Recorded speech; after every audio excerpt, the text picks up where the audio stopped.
Salut Phoenix, et aujourd'hui je suis pas tout seul, je suis avec Fiona. Comment tu vas? Salut, ça va et toi? Ça va, ça va. T'es prête pour rejoindre l'autoroute du kiff? Oui, toujours prête. T'as un petit peu peur ou pas? Un peu quand même. C'est bon, ça va bien se passer, ça va bien se passer. Fiona, est-ce que tu peux te présenter en quelques secondes avant qu'on fasse notre petit tour? Alors, je m'appelle Fiona, j'ai 28 ans et ça fait quelques années que je travaille déjà sur Amazon. J'étais aux États-Unis il y a 3 ans et du coup je suis rentrée il y a 3 ans en France. Et t'es resté combien de temps aux États-Unis? 15 ans. Est-ce que si on fait un petit concours là d'anglais, tu m'éclates ou tu m'éclates pas? Je pense que oui. Au niveau de ton degré de peur, de 0, t'as pas peur du tout. À 10, tu vas faire pipi sur le siège. On en est où là? 6-7. Ok, Allez, bon, ça va. ça devrait aller. Tu connais le principe, il y a une première accélération, tu vas te filmer, on va voir un peu comment ça se passe et puis après on discutera un peu de ton projet et de où t'en es sur la vente sur Amazon. Ça va. Allez, on est parti. C'est parti.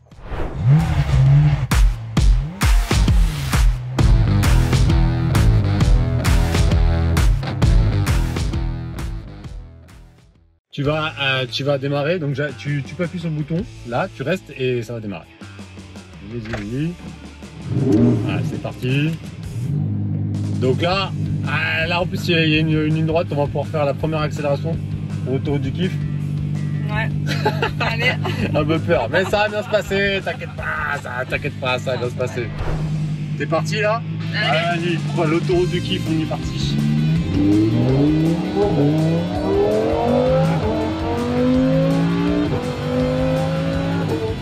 T'as pas bougé d'un iota, hein?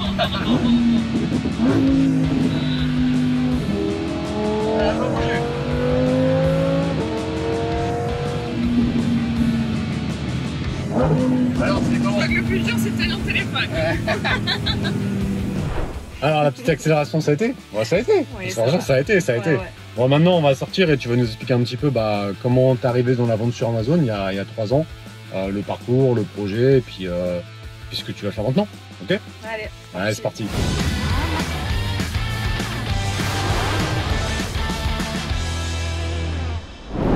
Yes, alors, comment tu peux nous expliquer comment t'es arrivé à la vente sur Amazon il y a quelques années? Comment ça arrivé tout ça? Alors, en fait, j'étais assistante radiologue aux États-Unis et je travaillais dans un bloc opératoire privé, donc je mettais des calots, des charlottes lavables en coton. Enfin non, pas en coton au départ, et donc du coup, je voulais protéger mes cheveux de tous les jours et de ces matières un peu horribles. Donc j'ai commencé à faire mes propres charlottes pour moi-même. Et de là, j'en ai vendu sur un site qui s'appelle Etsy aux États-Unis, qui est très reconnu là-bas. Même en France, c'est comme connu. Bien plus, je pense, oui, bien plus là-bas, je pense. Et finalement, donc, je me suis lancée sur la vente sur Amazon en vendant mes charlottes en plus gros, du coup. Et vu qu'il y a eu beaucoup plus de potentiel, je me suis dit, pourquoi pas Amazon, quoi. Bah ouais, c'est clair. Et encore une fois, ça vient d'un truc dont tu avais besoin. Oui. Et c'est souvent le cas, je vous dis, les premiers produits, vous emmerdez pas, essayez de regarder déjà dans ce que vous connaissez, les niches que vous connaissez, les niches que vous maîtrisez, les niches que vous aimez bien. Et c'est souvent, les premiers produits partent de ça en fait. Ouais, c'est grâce aux expériences, c'est clair. Bah, c'est là où tu te rends compte que c'est un truc que tu as besoin, etc. Ouais. Tu vois, donc, je suis pas la seule. Il y a beaucoup de monde qui en ont besoin encore. Donc oui, voilà, donc je suis partie des charlottes et c'était tout simplement pour être libre, pour pouvoir aussi rentrer en France, donc du coup voir ma famille en France et faire un peu des allers-retours entre les États-Unis et la France. Et t'étais où aux États-Unis? En Floride. En Floride? Ouais. Putain, c'est pas mal la Floride, franchement c'est pas mal. Ouais, non, franchement c'est pas mal, mais après c'est différent, c'est deux vies différentes, donc j'aurais voulu un peu faire les deux, si possible. Ok. C'est pour ça que je travaille sur Amazon. Ok, now we can speak in English. On va tester ton niveau. Alors tu vas continuer en anglais pour voir si vous êtes bon en anglais les gars. Allez, tu vas continuer un petit peu ton projet en anglais. Là on est un petit peu foufou, on va voir si déjà je comprends. Well, now I'm planning on selling a lot more on Amazon, but Amazon.fr. So I'm gonna try and explore the French market and sell a lot of different things now. Ok, je vous fais la traduction. Maintenant, je vends sur Amazon France. C'est sympa. Franchement, c'est bien. Voilà, je te la fais courte parce que C'était à peu près ça, quoi. Ouais, c'est ça. On a eu le début, c'est bien. On a eu le début, tu vois, sur un France, après j'ai pas compris, mais c'était pas mal. C'est vrai que je suis vraiment mauvais en anglais. Ok, et donc du coup là, on était reparti plutôt dans le projet Amazon France et Europe. Et toujours avec les Charlottes, repartir là-dessus. Oui, c'est ça. Et voilà, quoi, là c'est tout récent. Et tu me disais dans la voiture que tu as ces produits-là, mais tu as déjà réfléchi aussi à d'autres domaines. Notre niche, et ça, c'est assez... Et tu vois, alors c'est là où on voit que tu as quand même l'expérience parce que ça va vite, tu vois. C'est-à-dire que tu as déjà ton truc, mais tu pars déjà dans une autre optique. Tu sais que potentiellement tu vas pouvoir lancer 2-3 produits en même temps. Bah, ça te fait pas peur en tout cas. Non. D'accord. Ok. Non. Et c'est quoi un peu les objectifs là dans les prochains mois? Qu'est-ce que tu veux atteindre? Comment tu vois l'idéalement d'ici un an? Ce serait quoi là que tu veux atteindre? Bah déjà, j'espère bien lancer mes 3 produits que j'ai en tête et puis ça explose quoi. Et tu veux faire France ou France-Europe? France-Europe, en tout cas les 3 produits que j'ai actuellement en idée, oui, ce serait plutôt France-Europe. Et après, réouvrir du coup le côté américain pour ces produits-là. D'accord, nice. Ah, on est revenu à l'intérieur parce qu'il y a trop de vent ici, il y a trop de vent dans Provence, il y a trop de vent. C'est clair. Alors du coup, est-ce que tu as des conseils pour les personnes qui veulent se lancer, qui ont des doutes, qui sont encore salariés, parce que c'est la plupart des membres de la Team Phoenix qui débutent sont des salariés. Le passage, parce que toi tu étais salarié du coup, oui. Le passer au côté entrepreneur, bah comment tu t'y es pris déjà aux États-Unis? Ça c'est une bonne question. Et après de voir un petit peu si tu as des conseils pour ceux qui veulent se lancer et qui ont du mal à passer le cap quoi. Ouais, alors déjà moi je sais que ça a été un peu plus facile dans le sens où c'était quelque chose dont j'avais besoin, puis j'étais salariée donc je commençais à vendre en même temps en parallèle. Donc c'était pas, j'avais pas besoin de vendre, j'avais pas cette idée en tête où j'étais obligée de réussir. Donc c'est sûr que c'était plus facile, mais c'est aussi pour ça que je me dis et je me conseille aux autres de se lancer, de pas douter d'un produit parce que pour mon cas, j'ai pas douté du tout, j'ai même pas cherché à en vendre des tonnes sur Amazon, enfin j'ai même pas cherché à faire ça. Mais finalement ça a fonctionné, donc il faut savoir se lancer, il faut pas douter, surtout quand on connaît le produit, qu'on sait qu'on en a besoin et qu'on n'est pas les seuls. Donc, mais surtout que ce qu'on disait tout à l'heure, c'est que le fait que tu sois dans une niche que tu connais, parce que tu sais que toi tu avais besoin et que du coup il y avait d'autres personnes qui avaient besoin, bah c'était une mini étude de marché, donc c'était vraiment beaucoup plus simple. Et ah oui, ça c'est une bonne question, comment tu t'organisais quand tu étais salarié et quand tu as lancé tes premiers produits en termes d'organisation de ton temps? Alors je travaillais après le travail, vu que je travaillais très tôt, donc je travaillais de 6h à 3h30 tous les jours. Okay.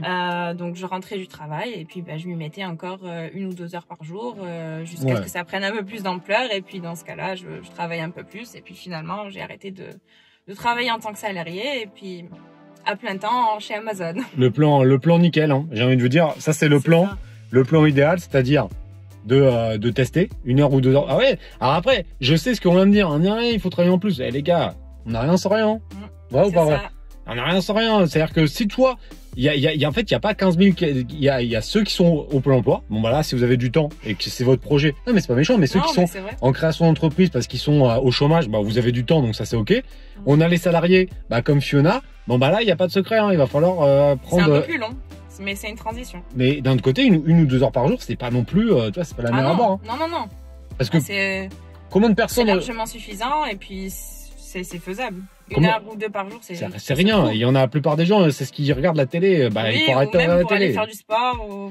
C'est important quand même le sport. Il faut quand même continuer. Mais juste le temps de la transition. Ouais. Bon, ça, je suis pas tout à fait d'accord. Le sport, c'est quand même important. Mais par contre, la télé et tout, 1 heure ou même le midi. Tu vois, s'il y en a qui ont des pauses de déjeuner, bah, au lieu de rester pendant 1h30 à regarder des conneries ou des fois de perdre du temps à discuter avec les collègues. De toute façon, les collègues, dans quelques temps, vous allez plus les voir. Donc, c'est pas grave. Vous vous lancez et il faut vraiment avoir cette phase-là. Et la 3e phase, c'est celle qui est la plus rapide mais qui est la plus dangereuse, c'est-à-dire de faire une rupture conventionnelle ou de démissionner ou de faire un projet de création d'entreprise. Après, donc tu peux toucher le chômage là-dessus. Ça, c'est un bon moyen. Mais par contre, voilà, c'est que là, tu es à temps complet, mais c'est plus risqué. Donc, moi, je suis plus adepte de ce que tu as fait, Fiona, c'est-à-dire de le faire en parallèle. C'est le truc le plus sécure et ça, c'est plus mon profil. Mais en tout cas, dans les 3 cas de figure, si vous faites rien, il ne se passera rien. Hein, ça, c'est clair et net. Il faut se lancer.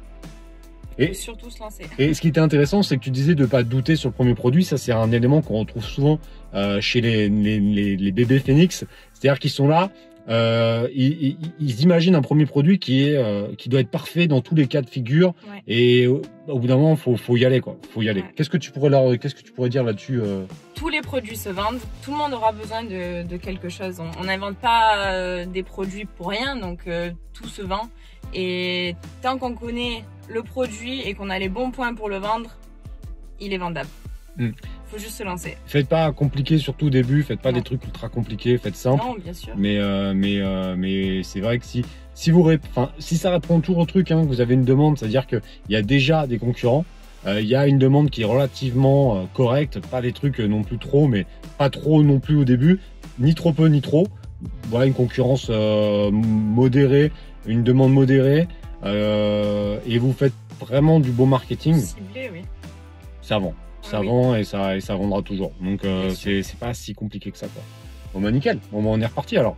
Allez. On est reparti sur l'autoroute du kiff comme toi dans quelques mois. Allez, on y go.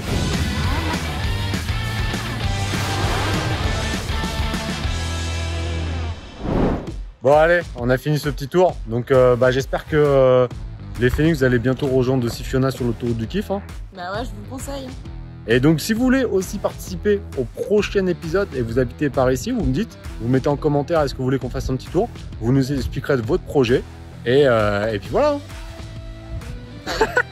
Et voilà, donc c'est à vous de jouer en commentaire et on se retrouve bientôt pour un nouvel épisode. Bye. Ciao tout le monde. Ça serait bien de dire au revoir parce que là elle a pas dit au revoir.